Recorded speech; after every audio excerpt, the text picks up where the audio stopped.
The Phanteks NV series took the PC Master Race by storm, being one of the most popular cases of 2023. And now today, we have the god of all NV cases. This is the NV9. With loads of upgraded features and water cooling capabilities, we want to create one behemoth of a build to showcase what this case is truly made of.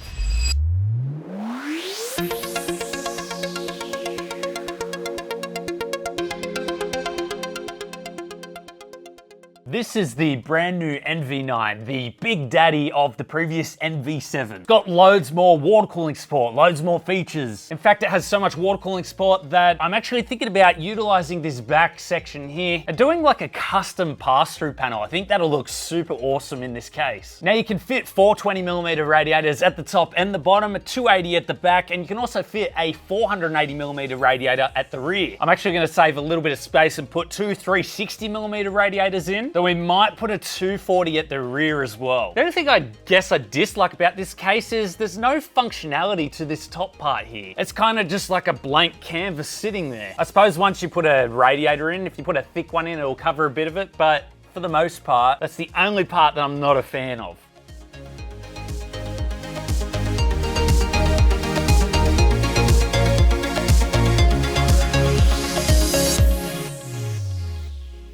Now, to a few of you, this may be a bit of an odd choice for a motherboard pick, but the reason why I went with a B760 Pro Art motherboard is because our overall theme is going to be black and gold. Not only that, but we're also saving a little bit of money going with a B760 rather than a Z790. Also, the fact that it's DDR4 and not DDR5, there's a little bit more savings there, but we're still getting all of those features that we need for this system. A USB port for a keyboard and mouse.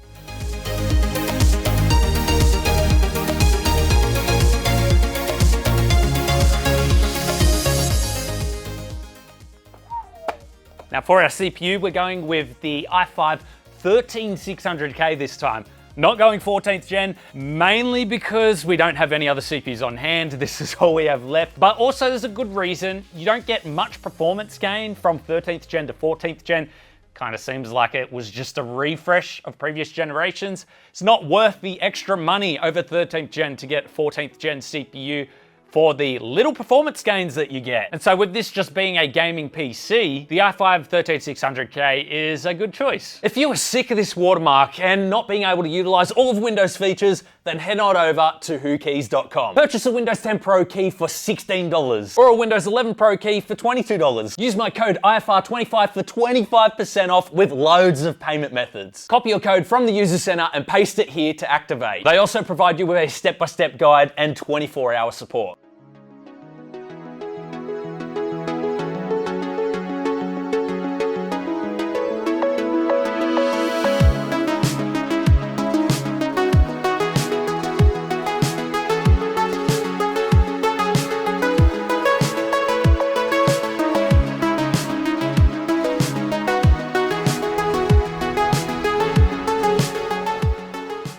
I'll be real honest with you guys, you do not need this NVMe, especially for this build configuration because it's Gen 4, so this Gen 5 drive is going to operate at Gen 4 speeds. The only issue is this is the only one we have on hand, so we're kind of forced to go with this. However, if you did have a Gen 5 compatible motherboard, this is such a great solution. They are not too pricey compared to other brands. This is also 4 terabytes, running at 12,400 read and write speeds.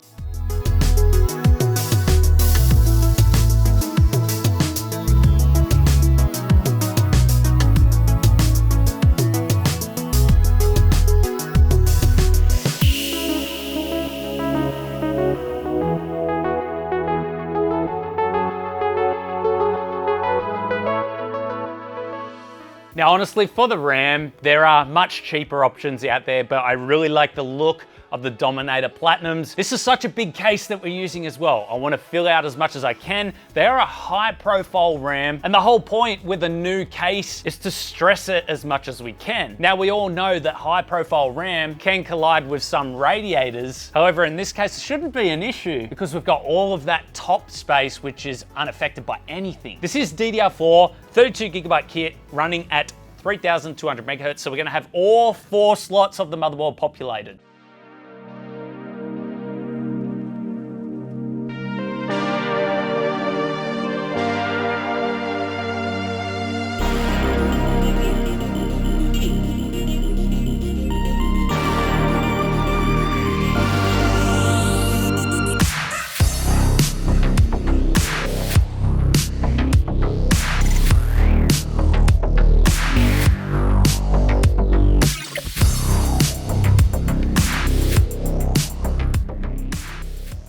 Yes, we will be water cooling our CPU, and we've gone with the EK Waterblock's Velocity 2 CPU block. It is a nickel plated copper water block with a plexi top, which is good because if we put our own coolant in there that we're gonna make, it's gonna have that nice swirl effect, a show build coolant as well. So you can't run it forever, but we will be taking this PC apart in about a week's time anyway. But a plexi allows us to see that coolant go through it, which is awesome. And of course, we do have a K variant CPU, so we can also do some overclocking.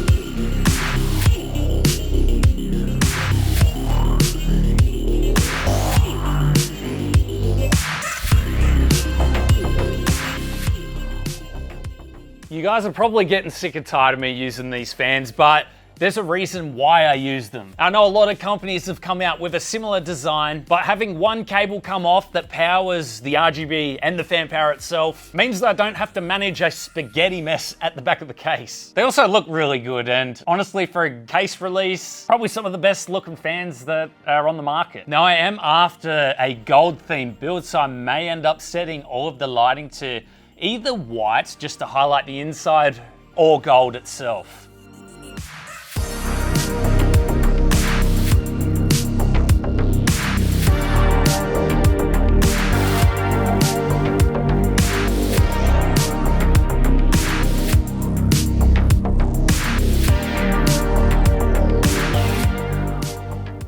Now for our cooling, 2 360mm radiators should suffice. We've got one 360 for the GPU, one 360 for the CPU. It is only an i5, and we have a 4080 to cool as well. This is a P360 and an S360, both from EK Waterblocks. So cooling is not gonna be an issue.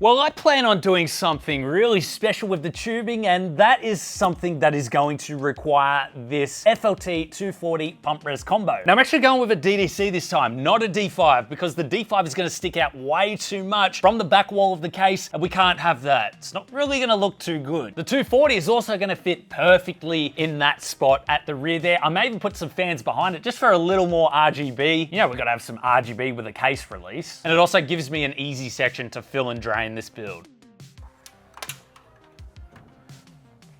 Oh, that's a shame.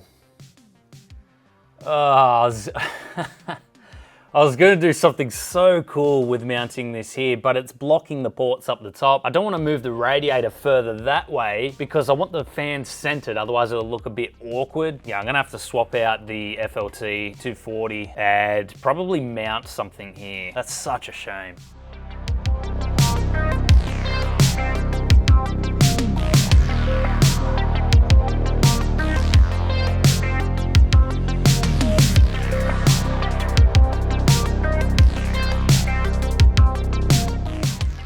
Look, I'm not gonna lie to you guys, this was a tough decision. But in the end, we ended up going with an RTX 4080. Now, the main reason we chose this particular card is, well, we had a water block available for it. There's no other reason. An RTX 4080 is going to be a great performer in both 1440p and 4K gaming as well. And when it's underwater, we'll be able to get some sweet clocks on this GPU and also keep the temperatures down. Actually, can't wait to see how this performs inside of the new case.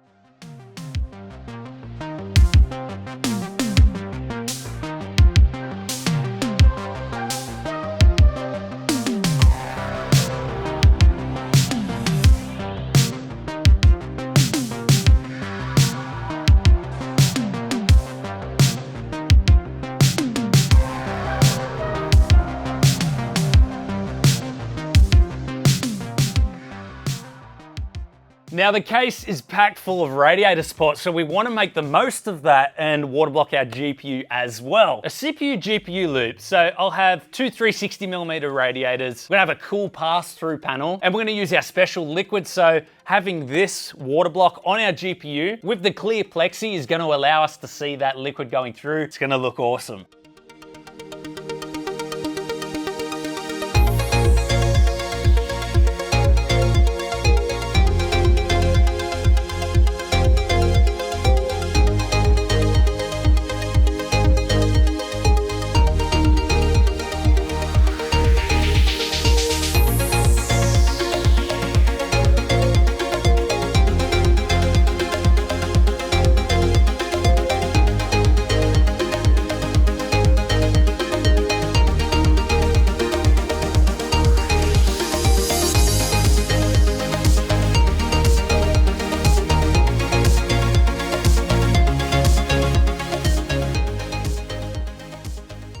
Honestly guys, very overkill for this system, I know, but what I wanted to do was choose one of our longer power supplies to actually test the back of the case. This is a new case launch after all, so I want to see if the larger power supplies can actually fit in there with plenty of space still for cables and cable routing. So we've gone with the HX 1200 from Corsair. I mean, honestly guys, like an 800 watt power supply would have sufficed, even 700 watts. In fact, I was planning on using another Phanteks power supply, but it hasn't arrived yet, so I just kind of picked this off the shelves and that's what we're sticking with.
we have it, guys. Our white, black, and gold NV9 build is complete. If you have any questions for me, be sure to leave a comment down below and I'll be in the comments there answering them. And all of the parts I use, I'll leave in the description below as well. I'd love it if you guys could help support us by hitting that subscribe button. It'll be greatly appreciated, especially if you enjoyed the video. And on screen right now, we actually bought this budget PC off of Facebook Marketplace, not knowing if it was working or not. And we cleaned it right up to give it some brand new life. So if that interests you, go and check it out.